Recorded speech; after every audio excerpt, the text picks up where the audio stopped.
ગુજરાતમાં અનેકવાર ચોંકાવનારી ઘટનાઓ આપણી સામે આવી છે। આજે એક એવી ઘટનાની વાત કરવી છે કે જ્યાં 2010ની અંદર મનરેગા કૌભાંડ થયું અને આજે 15 વર્ષ બાદ તેમાં ફરિયાદ નોંધાઈ છે। હવે કયા વિસ્તારની આ ઘટના છે તેમની વિગતે ચર્ચા કરીએ। નમસ્કાર, આપ જોઈ રહ્યા છો નિર્ભય ન્યૂઝ અને હું છું આપની સાથે રિદ્ધિ।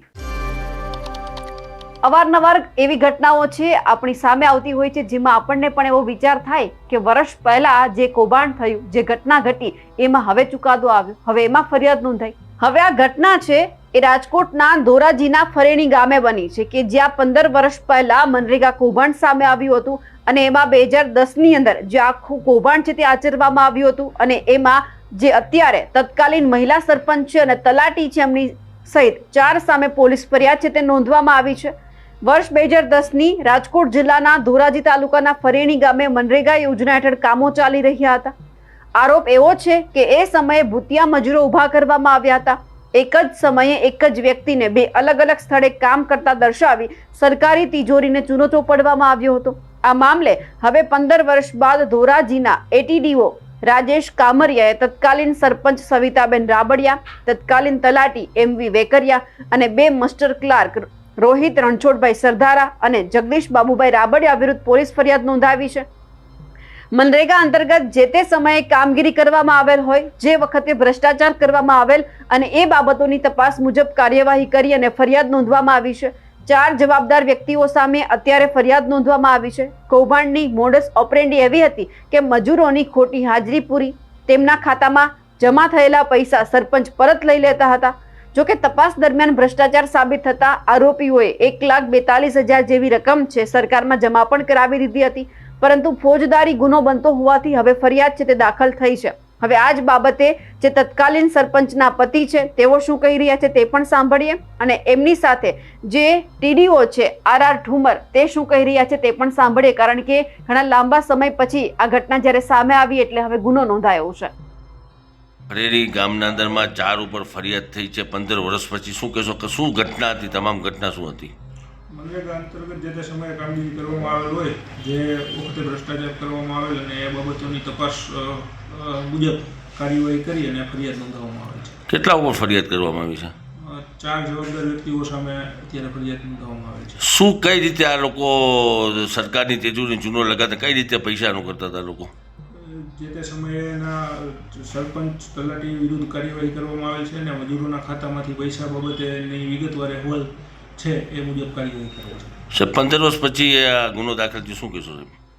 જે તે સમયે તપાસ શરૂ હોય, પેન્ડિંગ તપાસ બાબતે કાર્યવાહી કરવામાં આવેલ છે। જે તપાસ પૂર્ણ થઈ એ ફરિયાદ નોંધાવેલ છે। કેટલા આરોપી સામે કરવાની કે કોણ કોણ આરોપી સાહેબ? લગત સરપંચ તલાટી અને હાજીપુરના 2 વ્યક્તિઓ વગેરે સામે ફરિયાદ થઈ છે। ભીખાભાઈ રાબડિયા, જે હું સરપંચમાં હતો તે મેં નરેગાના મારી પાસે ફરિયાદ થઈ હતી।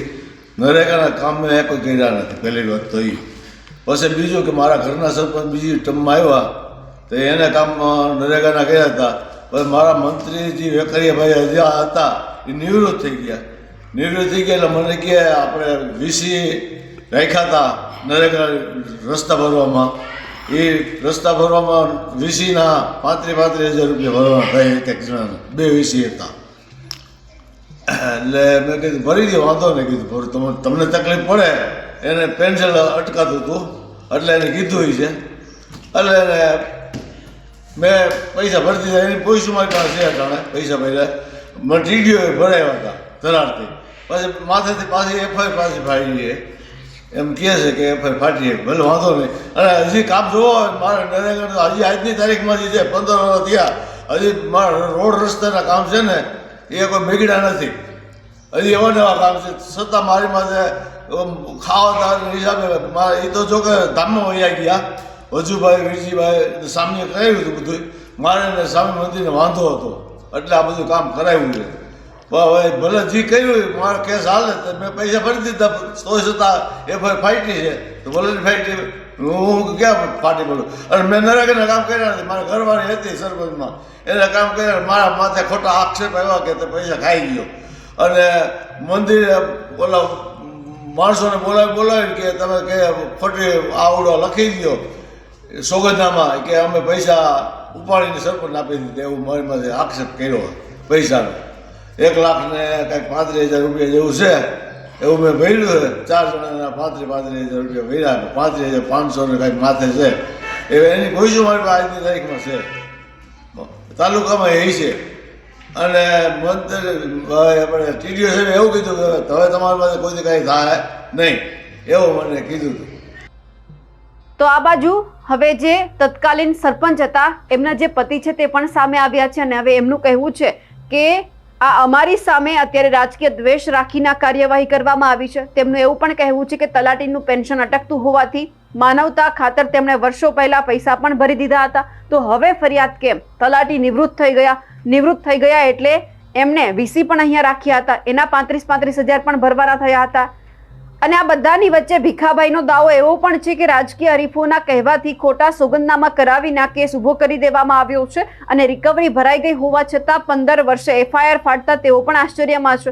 હાલ તો પોલીસે IPCની કલમ 409 અને ભ્રષ્ટાચાર નિવારણ અધિનિયમ હેઠળ ગુનો નોંધી કાયદેસરની કાર્યવાહી પણ હાથ ધરી છે. 1.42 લાખની રકમ વસૂલ્યા બાદ પણ કાયદાનો કોરડો વિંજાયો છે. ત્યારે આ 15 વર્ષ જૂના પ્રકરણમાં પોલીસ તપાસમાં હવે શું નવા તથ્યો બહાર આવે છે તે પણ જોવાનું છે. પરંતુ જ્યાં ઘટના સામે આવી છે તેમને લઈ આપ શું માનો છો? કમેન્ટ કરીને ચોક્કસથી જણાવજો. સાથે જ અમારી નિર્ભય ન્યૂઝ ચેનલને લાઇક, શેર અને સબસ્ક્રાઇબ કરવાનું ભૂલશો નહીં. નમસ્કાર.